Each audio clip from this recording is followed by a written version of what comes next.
Everybody, it's Psychic Hunter David. Well, it is Thursday. I mean, shoo, life is just going. One thing I love about it is, though, we think about 2 months from now, we're in May, and I love it. May this time, it bloody better be 20 Celsius or 75 degrees. Anyway, we had a little bit of a blast, fell back. March goes out like a lion, and it looks like it is. But as soon as we get into April next week, we're gonna find the temperatures back up between 8 and 11, 12. It's gonna jump, jump, jump, jump, jump as soon as we get to that first, which is a week Monday. So what I want to talk about is a couple things. Sometimes I do voice on here my own take on things, and everybody is, and I want to just explain something for a minute before you think, oh, here we go. First of all, I want to talk about Princess Catherine for a moment. Now, Princess Catherine, to give you guys insight from a deeper level, there's many astrologers that talk about it. I am not an astrologer, but I know quite a bit, and every day you learn more and more and more. So apparently, Princess Catherine, so many degrees, is, of course, Capricorn, like myself. Her moon, however, is Cancer sign. So she has huge connection to do with lessons and learning from Prince William, he being a Cancer sign, first degree. And her ascendant is Aries, which is, of course, Mars attacks.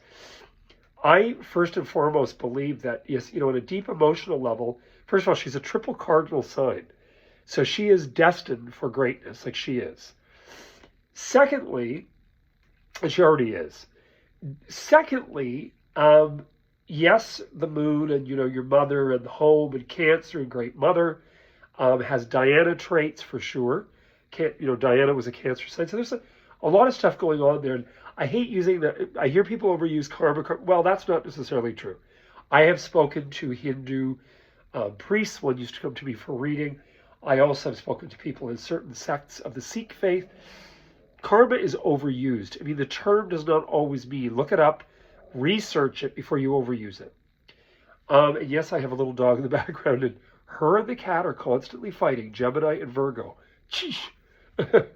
So, one of the things I want to talk about is with her Aries ascendant. Now, we've moved into Aries, okay? So, you're going to see Kate come back a-swinging. Yes, I believe psychically, I had a dream about them 2 nights ago. I believe psychically there is trouble in La La Land, okay? Now, one of the things I'm going to explain about this and why. First of all, last spring, we had that sojourn, which I've spoken about in everybody's reading, about the fact that Pluto had moved to 0 degrees Aquarius, left Capricorn, okay, explain this in a minute, left Capricorn, and went into the sign of Aquarius. So for her, it is more self-reliance, her image. Yes, it can be something going down. And she's also, because of the Aries ascendant, she has the North Node, which is destiny. She has moon in Cancer. So all of these things are being affected by these massive eclipses at the same time. And they began last April 18th. At the same time, you've got this scenario with the fact that Pluto had moved in and went boom. So what went on last spring? I think many of the people out there, I should be on City Line, many of the people out there are missing this. They're not talking about it. And I haven't even heard astrologers go on about it. But let's look at the facts. Something happened then. And then, of course, the eclipses began in the Aries-Libra corridor, which is hitting her right in the forehead. It's also hitting William. More so than anybody. Like, these two are getting it. And, of course, then it, progressed back into Capricorn and sat there. So she's still going through lessons and many lessons since 2007 in her own, self-perspective about direction. And I can relate. And then, of course, we had the eclipse in the fall. The nodes moved, as in destiny, to her ascendant, meaning she, like Diana, is overshining William.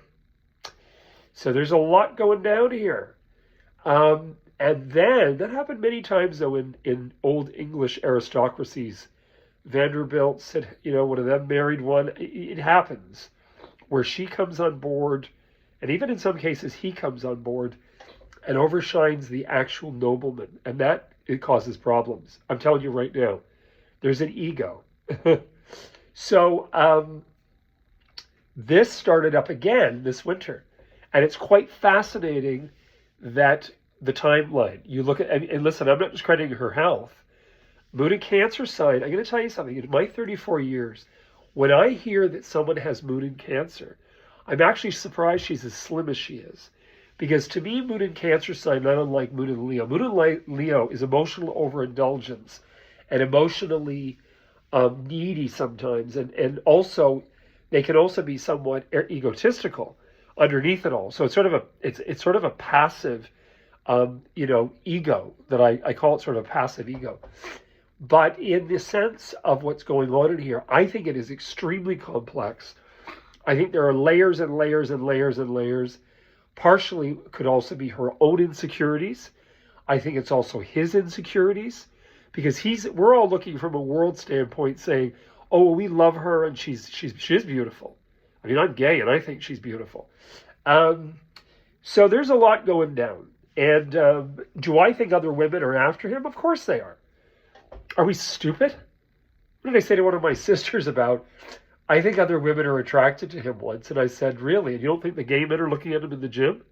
I mean, I hate to tell you, chick, you got to work on you. We can't make somebody be something. We can't put them under lock and chain. I had to learn this. Look back at photos too, and I'm thinking, why were you insecure? The hell were you thinking? You're in this body, and I was good looking, and the hell, But anyway, back to reality here. God bless her, because I really quite like her. I'm sure she's a tough cookie. I don't think she's milquetoast. I'm not milquetoast, and I have Leo ascendant, so I'm sure with her with Aries, she doesn't get it. She's going to get it. You know what I mean? But I also think she's very sweet, and I think this is why the Queen liked her. And remember, the Queen was, Aries Taurus. She was cuspy. So I think the Queen loved her tenacity. And I think she had what Diana was not able to express. I'm not saying Diana didn't have that.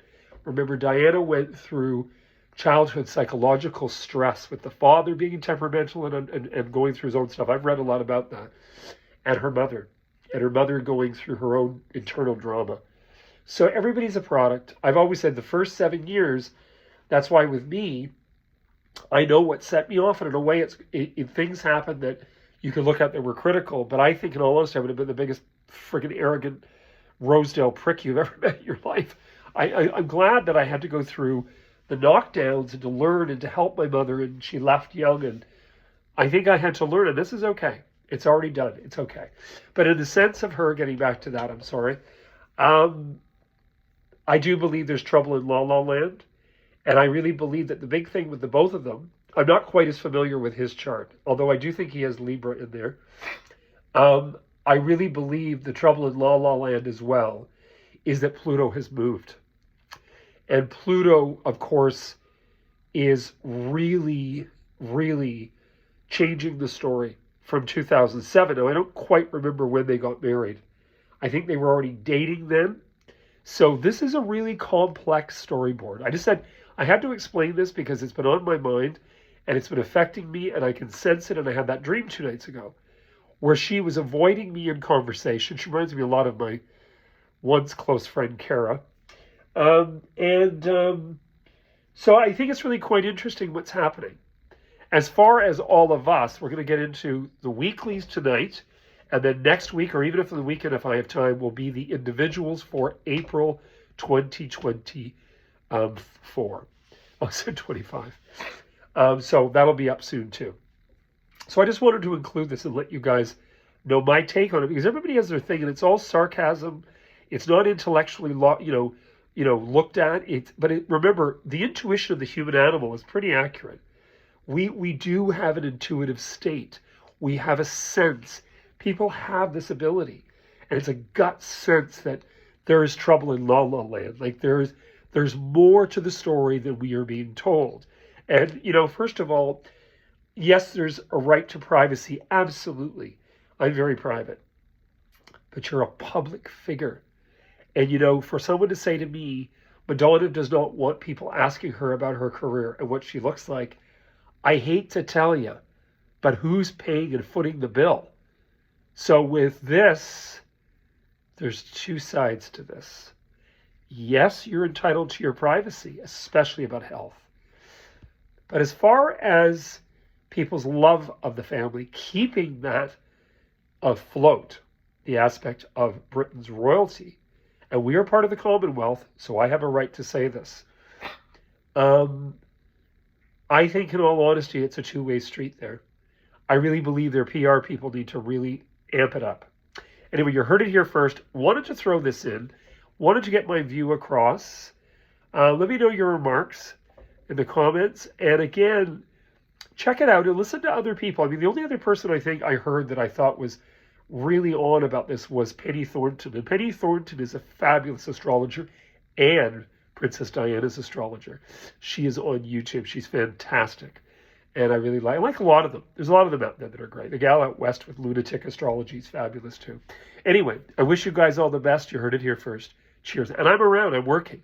Got availabilities. It's a little slower. It'll pick up. We're getting into, everybody's kind of like, ooh, winter. Cheers.